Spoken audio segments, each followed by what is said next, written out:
I just read through hundreds of comments on the videos we posted about helicopter evacuations and rescue benefits.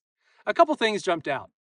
First, when you buy a hunting or a fishing license, in some states, a portion of those funds goes to cover the cost of search and rescue.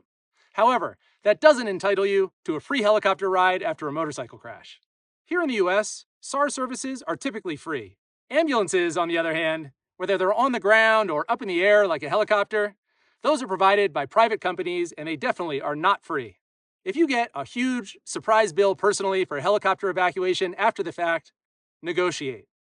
They're expecting that, it happens all the time, and you can almost certainly settle for a fraction of what they billed.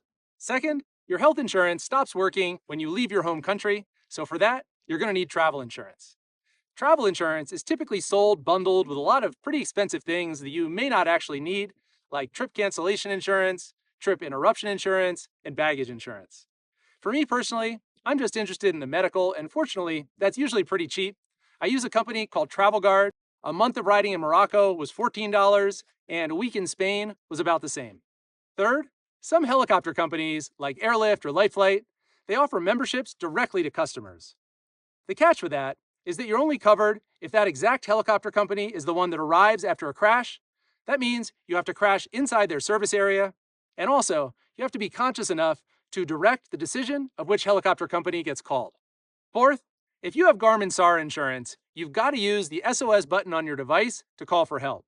If you go straight to 911, Garmin is not going to cover the cost of the rescue. You might want to make sure that your buddies know that too, in case you're the one who gets hurt and they're the ones calling for help. You can use your device to call for help for someone else. That doesn't also mean that you're going to be liable for the expense. Finally, with all insurance and rescue benefit companies, the big print gives and the small print takes away. So, read through the services agreement and make sure you know what you're getting. If they actually knew the full extent of the risk you're about to take, they probably wouldn't want to insure you at all. If I missed anything, let me know down in the comments. I'm Pete with Mosko Moto, and thanks for watching.